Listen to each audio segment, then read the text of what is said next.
طالما انت اللي اخترتها اكيد هتكون كويسة.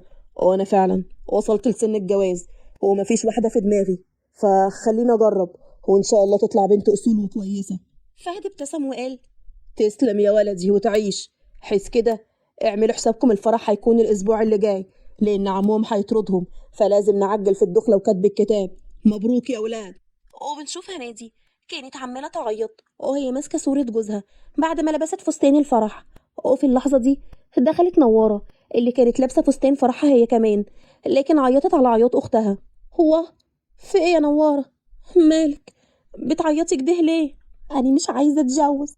إذا كانت أختنا الكبيرة وسبق واتجوزتي وبتعيطي عشان هتتجوزي تاني، هو الجواز وحش للدرجة دي؟ لا خلاص، أنا مش عاوزة أتجوز، ولا فلوس ولا جواز ولا دار حتى. في الوقت ده تقى دخلت وهي بتضحك عليها، وكانت لابسة فستان فرحها هي كمان. واحنا اللي قلنا انت الوحيدة اللي فينا هتكوني شجاعة ومش خايفة؟ بتعيطي ليه من أولها يا بنت؟ أمال أفرح زيك وأقعد قدام المراية وأتزوج بالساعات كأنه فرح بجد، ومش عارفين اللي فيها إن إحنا مغصوبين عليهم، إحنا والعرسان كمان. انا مش فرحانه عشان هتجوز قاسم بالذات، انا يعني فرحانه عشان في النهايه بنتك في اي بنت، والفرصه دي مش بتيجي الا مره واحده، فليه ما افرحش يعني كيف كل البنات؟ اقل مني يعني ولا ايه؟ هو حد جاب سيره قاسم؟ انت اللي اعترفتش على نفسك وفاتحه روحك من اول ما العمده قال هيجوزنا لعياله. مش عارفه عاجبك على ايه؟ هنيدي مسحت دموعها وقالت: محدش قال انكم اقل من حد، افرحوا فعلا واتبسطوا. انا رغم ان انا زعلانه على اللي احنا فيه، بس فرحانه انكم اتجوزتم. هو العمده فهد وعدنا ان هيفضل مسؤول عنا حتى بعد الجواز. ان شاء الله ربنا يسعدكم ويعوضكم خير. طب لما هي الحكايه كده بتعيطي ليه يا هنادي؟ مش قادره اصدق اللي انا بعمله. معقوله هتجوز بعد صالح وهكون لراجل تاني؟ انا وعدته قبل ما يموت ان محدش هيلمسني بعده، وربنا يقدرني واحافظ على وعده للنهايه لحد ما اروح له. وبعد فتره كتب الكتاب تم، وكل واحد شاف عروسته. هشام بص على نواره وكانت الوحيده المنتقمه ما بين اخواتها، فقال بضيق: هو اشمعنى انا عروستي الوحيده المنقبه فيهم؟ شكلها دي مش حلوه كيف اخواتها. هو انت عينك ليه بتبص عليهم اصلا وتقارن وحشين ولا حلوين؟ خليك مع عروستك، لما تقفل عليك باب واحد هتعرف شكلها، لكن عينك ما تروحش على الباقيين، وبالذات مراتي هنادي. يا عم اهدى، انا بقول في العموم يعني. هو انا برضه هبص على مرات اخويا؟ وبعدين مالك سرحان كده فيها من اول ما شفتها؟ هو انت مش اول مره تشوفها ولا ايه؟ قاسم اخوه رد بسخريه وقال: ما هي دي ست الحسن اللي كان هيموت عليها ويروح لها وهو صغير، كان بيروح يقعد يتفرج عليها وهي في دارها، وهي ولا بتاخد بالها منه ولا معبراه، واتجوزت وخلفت وهو برضه كان لسه حاطط امل عليها. خليك في حالك يا قاسم.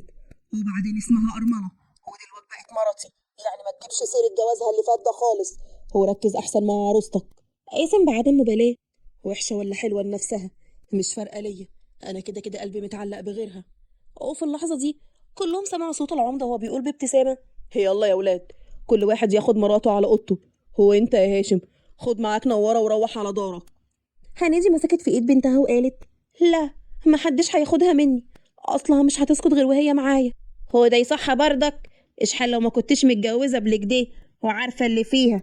سيب البت معايا تنام، مش هاكلها يا اختي، وبكره هرجعها لك كامله ما تخافيش. انا والله مش قصدك دي، بس مش عاوزاها تتعبك. طب سيبيني انيمها، وبعد كده هبعد عنها واسيبها لك. بدري كان متابع اللي بيحصل، هو قرب وقال: خلاص بقى، سيبيها وياها شوية تنيمها وبعد كده تدخل معايا. من أولها كده يا عريس؟ ماشي، اتفضلي نيميها وشهلي شوية. مش كفاية الواد واخدك وانت مش بنت بنوت كمان؟ هتأخري يدخل دنيا كيف كل الرجالة واخواته وابن عمه. هنيدي ما ردتش على كلامها وخدت بنتها تنيمها فعلا، وبدر بص لوالدته بضيقة علشان تسكت. وبنروح عند قاسم، أول ما لقته دخلت الحمام علشان تغير، اتصل بحبيبته واللي كان حريص ما يجيب لهاش سيرة إن اتجوز، لكن في وسط الكلام سمع صوت راجل بيقول لها: يلا اقفلي وتعالي. هي صوت الراجل اللي وياه كده؟ هو انت مش قلتيلي في اول المكالمة انك روحتي وكنت لسه هتنامي؟ يبقى بيعمل معاكي ايه؟ فهميني. ها؟ ده صوت التلفزيون. الراجل مين؟ ما تحترم نفسك يا قاسم، انا كده هبتدي ازعل منك على فكرة، عشان دي مش اول مرة تقولها لي. طب كويس انك عارفة ان دي مش اول مرة، ان اخد بالي من حاجة كيفك دي.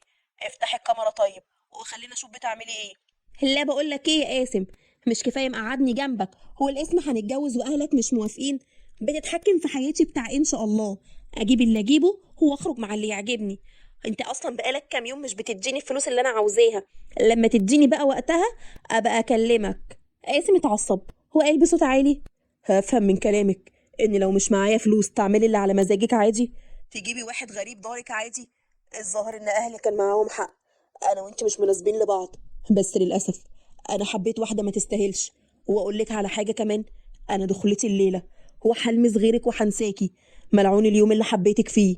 قاسم قفل التليفون بغضب شديد ولف وتفاجئ بطاقة قدامه، وكانت عيونها مليانة دموع. في ايه؟ انت كمان واقفة كده ليه؟ ابدا، عرفت بالصدفة ان جوزي بيكلم عشيقته يوم فرحنا. للدرجة دي مش قادر تبعد عنها؟ طب لما انت في واحدة تانية في حياتك اتجوزتني ليه؟ قاسم اتوتر شوية لكنه قال بعند: هو انا لحقت اشوفك ولا اعرفك عشان اقولك بحب غيرك ولا قبلك؟ على العموم خلاص، طالما سمعتي الكلام اكيد سمعتي كمان ان انا طلعتها من حياتي وبقيت ليكي لوحدك. افرحي بقى.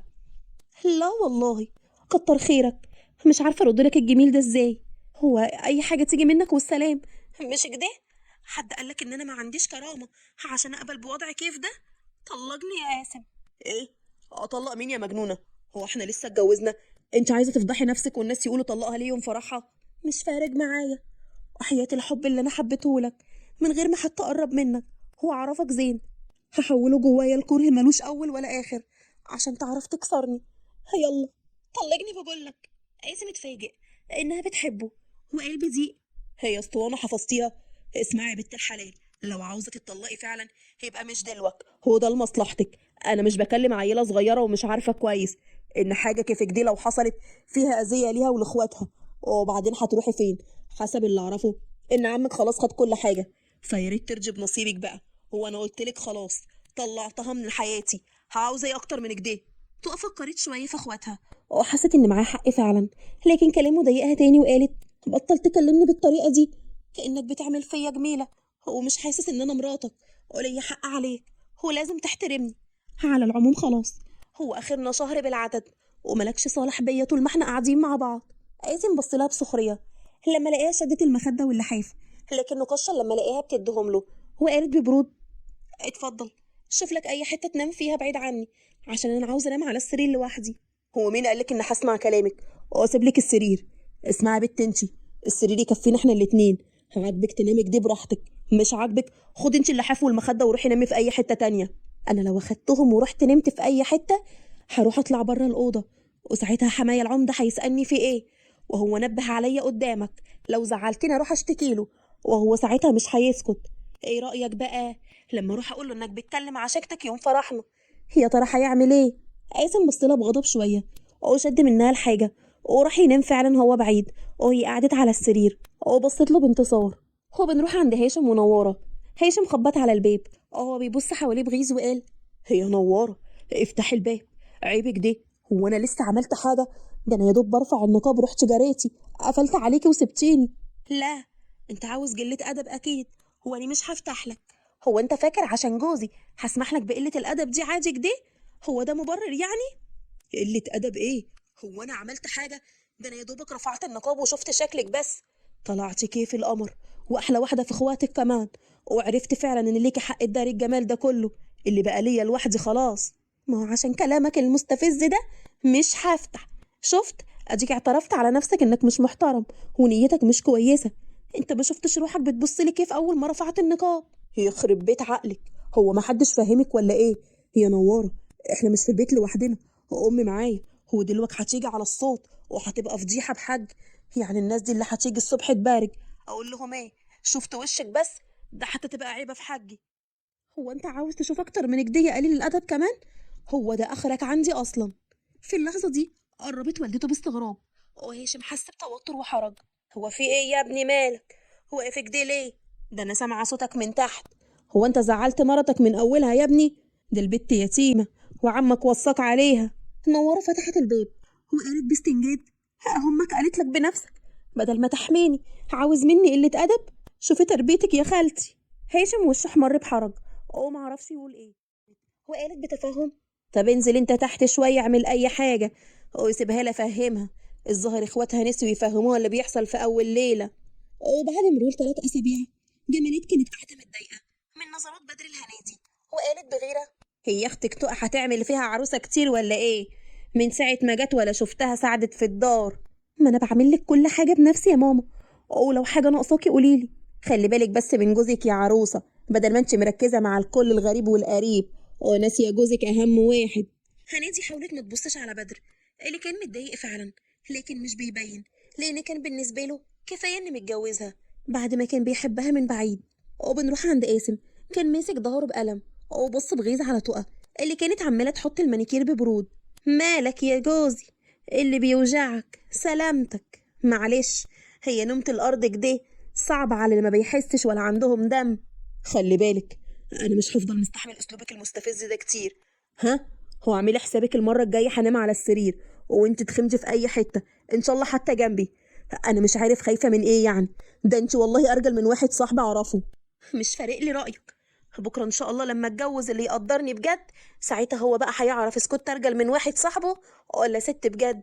قاسم اتعصب قوي من الكلام وقرب منها بغضب وقال: قسما بالله يا تقى، لو سمعتك بتقولي الكلام ده تاني هدفعك التمن غالي. انا عمال اعدي واقول برضك انا اللي غلطان، وعشان كل شويه تهدجيني انك هتقولي لبابا على اللي سمعتيه، لكن ربنا يعلم من ساعه ما اتجوزتك وانا قطعت علاقتي بيها، هو برضك مفيش فايده في دماغك. ما تضحكش على نفسك، انت لولا انك سمعت واحد جنبها ورجولتك نجحت عليك كان زمانك دلوقتي مكمل معاها عادي. هو انا اللي بتوجع فيا؟ فاللي بعمله فيك ده قليل على الوجع اللي انا حاساه منك. قاسم سكت وما ردش عليها، وهي ابتسمت بس بسخريه وبحزن وسابته. وبنروح عند هنادي، كانت قاعده سرحانه، هو فجاه حست بحد بيقعد جنبها فقامت بفزع. بعدها لك يا هنادي، هو انا كل مره اقرب منك هتعملي كده؟ يا بنت الناس، انا دلوقتي بقيت جوزك وليا حقوق عليكي، وما ينفعش اللي بتعمليه ده.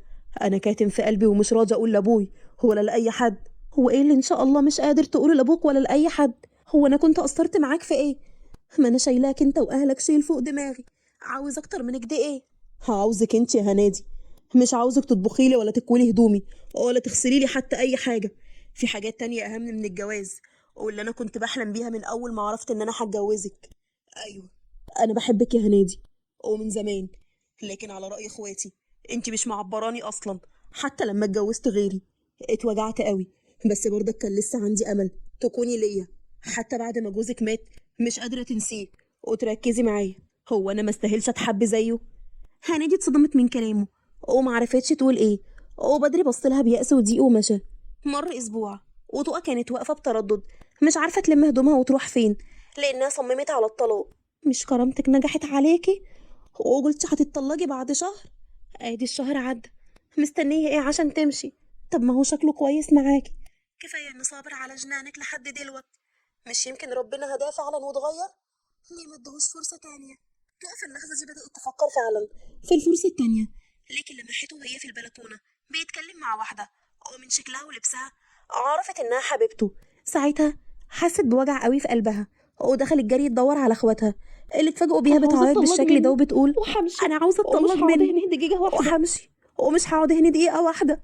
طب اهدي، هو بطلي عياط، انا كنت جايه اقول لكم خلاص عمنا رجع لنا حقنا لما لقى نفسه قرب يموت وربنا ابتلاه بالمرض الوحش، يعني نقدر دلوقتي نروح دارنا عادي. وانا يعني بنت البطه السودا والله لا اعمل خناقه مع هاشم وهغضب معاكم ومش هسيبكم. هو بنروح في بيتهم. انت ايه اللي خلاكي تسيبي بيتك من غير ما تقولي؟ طب اختك وفهمنا زعلت ليه؟ انت مالك انت ونوره بتغضبوا معاها ليه؟ طبعا ما صدقت عشان تتطلقي وتخلصي مني اول ما عمك رجع لكم حقكم.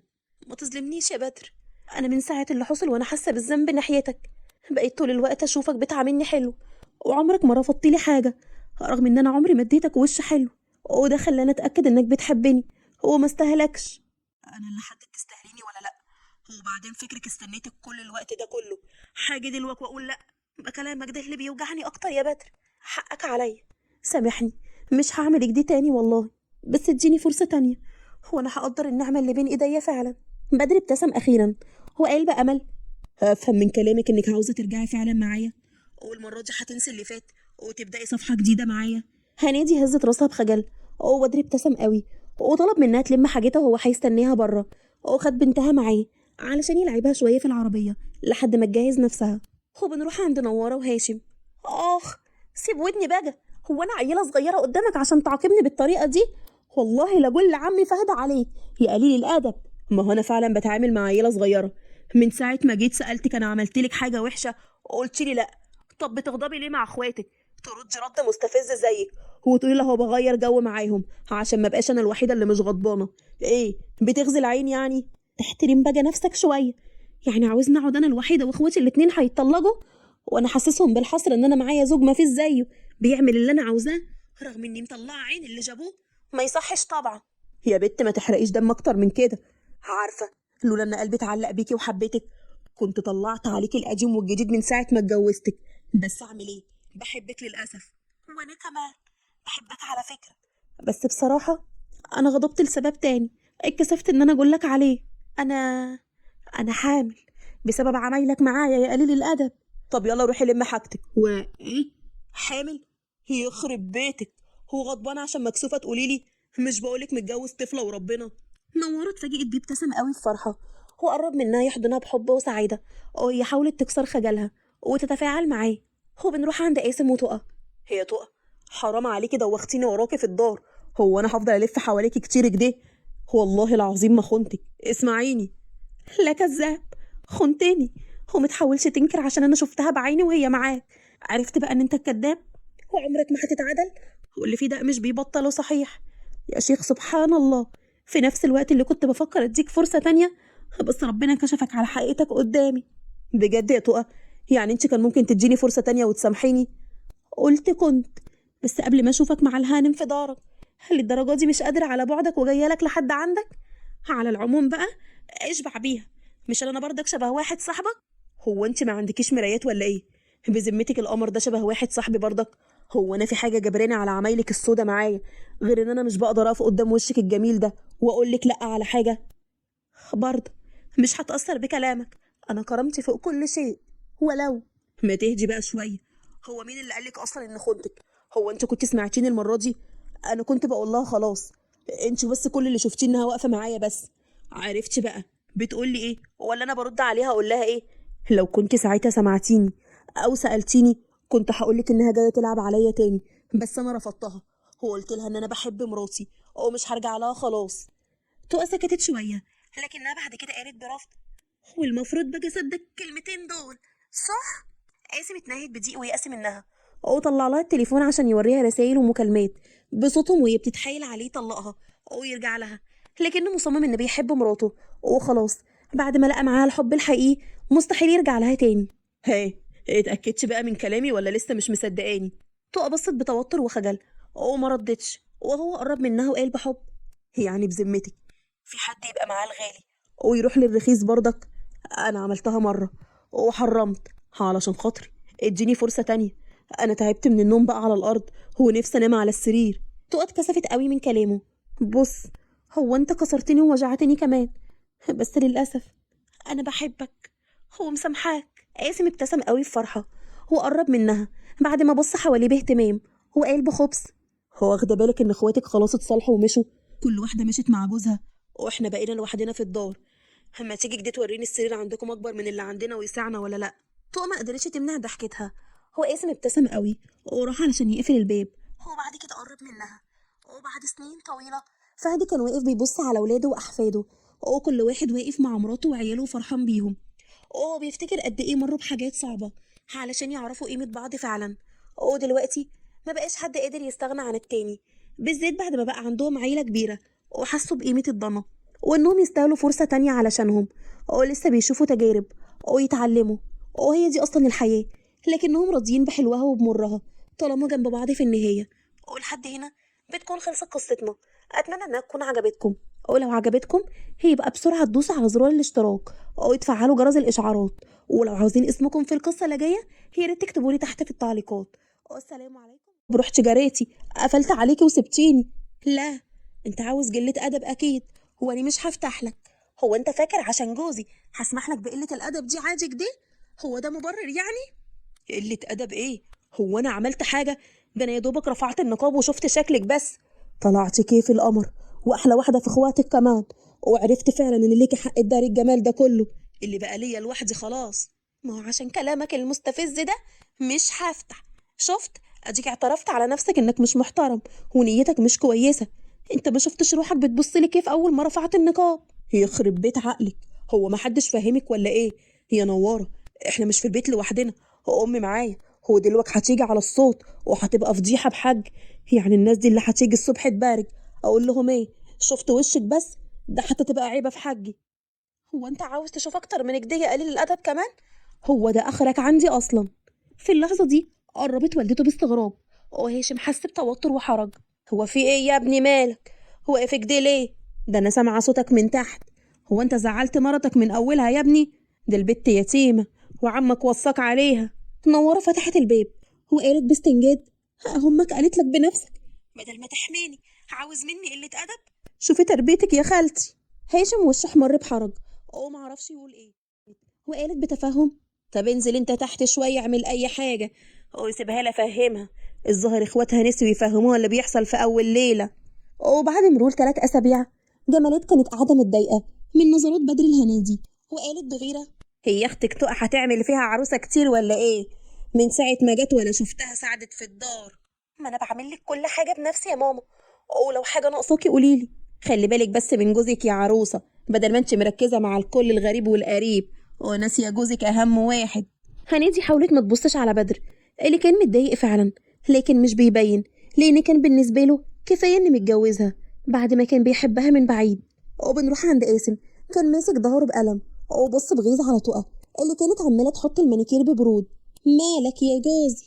اللي بيوجعك سلامتك؟ معلش، هي نومة الارض كده صعب على اللي ما بيحسش ولا عندهم دم.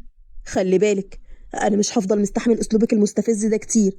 ها، هو اعملي حسابك المره الجايه هنام على السرير وانت تخمجي في اي حته، ان شاء الله حتى جنبي. انا مش عارف خايفه من ايه يعني، ده انت والله ارجل من واحد صاحبي اعرفه. مش فارق لي رايك، بكره ان شاء الله لما اتجوز اللي يقدرني بجد، ساعتها هو بقى هيعرف اذا كنت ارجل من واحد صاحبه ولا ست بجد. قاسم اتعصب قوي من الكلام وقرب منها بغضب وقال: قسما بالله يا تقى، لو سمعتك بتقولي الكلام ده تاني هدفعك التمن غالي.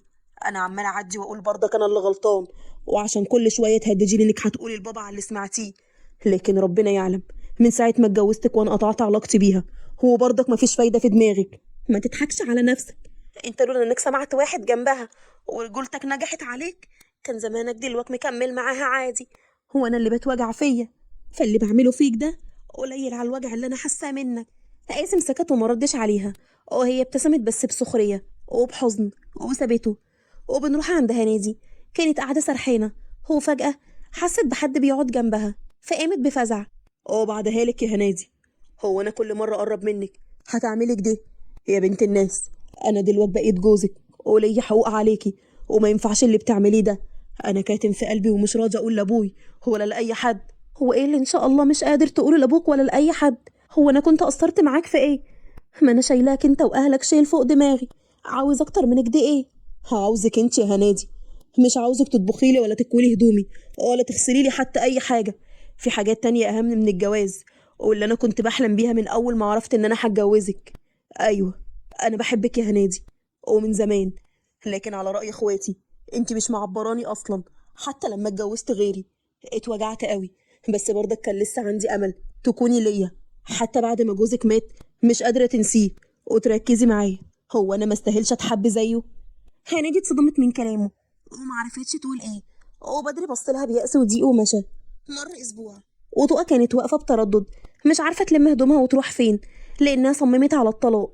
مش كرامتك نجحت عليكي وقلتي هتتطلقي بعد شهر؟ ادي الشهر عدى، مستنية ايه عشان تمشي؟ طب ما هو شكله كويس معاكي، كفاية ان صابر على جنانك لحد دلوقتي. مش يمكن ربنا هداه فعلا واتغير؟ ليه ما ادهوش فرصة تانية؟ تقف اللحظة دي بدأت تفكر فعلا في الفرصة التانية، لكن لمحته وهي في البلكونة بيتكلم مع واحدة، ومن شكلها ولبسها عرفت إنها حبيبته. ساعتها حست بوجع قوي في قلبها، ودخلت جري تدور على اخواتها اللي اتفاجئوا بيها انا عاوزه بتعيط اتطلق بالشكل ده منه وبتقول: وحمشي انا عاوزه ومش اتطلق هقعد منه هنا دقيقه واحده. وحمشي ومش هقعد هنا دقيقه واحده. طب اهدي، هو بطل عياط، انا كنت جايه اقول لكم خلاص عمنا رجع لنا حقنا لما لقى نفسه قرب يموت وربنا ابتلاه بالمرض الوحش. يعني نقدر دلوقتي نروح دارنا عادي؟ وانا يعني بنت البطه السوداء؟ والله لا اعمل خناقه مع هاشم وهغضب معاكم ومش هسيبكم. هو بنروح في بيتهم، انت ايه اللي خلاكي تسيبي بيتك من غير ما تقولي؟ طب اختك وفهمنا زعلت ليه؟ انت مالك انت ونواره بتغضبوا معاها ليه؟ طبعا ما صدقت عشان تتطلقي وتخلصي مني اول ما عمك رجع لكم حقكم. ما تظلمنيش يا بدر، انا من ساعه اللي حصل وانا حاسه بالذنب ناحيتك. بقيت طول الوقت اشوفك بتعاملني حلو وعمرك ما رفضت لي حاجه، رغم ان انا عمري ما اديتك وش حلو، وده خلاني اتاكد انك بتحبني وما استاهلكش. انا اللي حدد تستاهليني ولا لا؟ هو بعدين فكرك استنيتك كل الوقت ده كله حاجه دلوقتي واقول لا؟ بكلامك ده اللي بيوجعني اكتر يا بدر. حقك عليا، سامحني، مش هعمل كده تاني والله، بس اديني فرصه تانية. هو انا هقدر النعمه اللي بين ايديا فعلا. بدر ابتسم اخيرا. هو قال بامل افهم من كلامك انك عاوزه ترجعي فعلا معايا، والمره دي هتنسي اللي فات وتبداي صفحه جديده معايا. هنادي هزت راسها بخجل. بدر ابتسم قوي وطلب منها تلم حاجتها وهو هيستناها بره، وخد بنتها معاه علشان يلعبها شويه في العربيه لحد ما تجهز نفسها. وبنروح عند نواره وهاشم.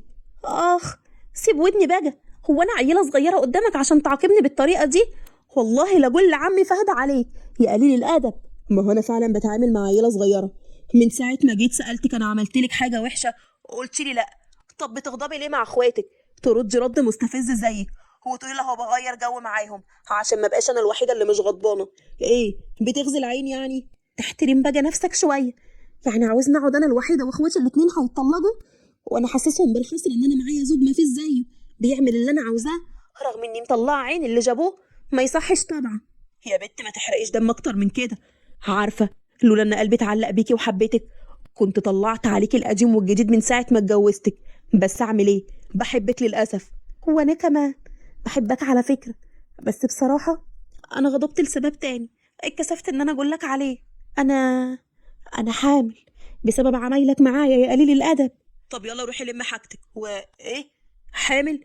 يخرب بيتك. هو غضبان عشان مكسوفه تقولي لي؟ مش بقولك متجوز طفله وربنا؟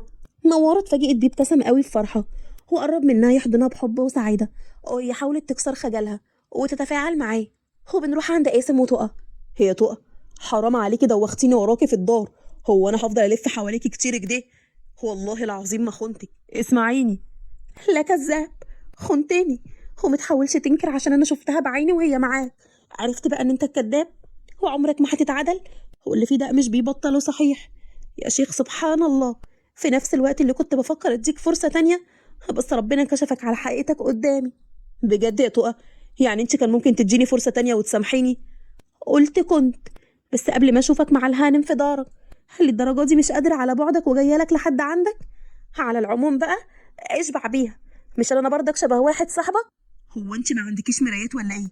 بذمتك القمر ده شبه واحد صاحبي برضك؟ هو انا في حاجه جبراني على عمايلك السودا معايا غير ان انا مش بقدر اقف قدام وشك الجميل ده واقول لك لا على حاجه؟ برضه مش هتاثر بكلامك، انا كرامتي فوق كل شيء.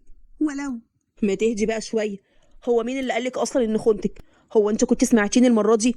انا كنت بقول لها خلاص، انت بس كل اللي شفتيه انها واقفه معايا بس. عرفتي بقى بتقولي ايه ولا انا برد عليها اقول لها ايه؟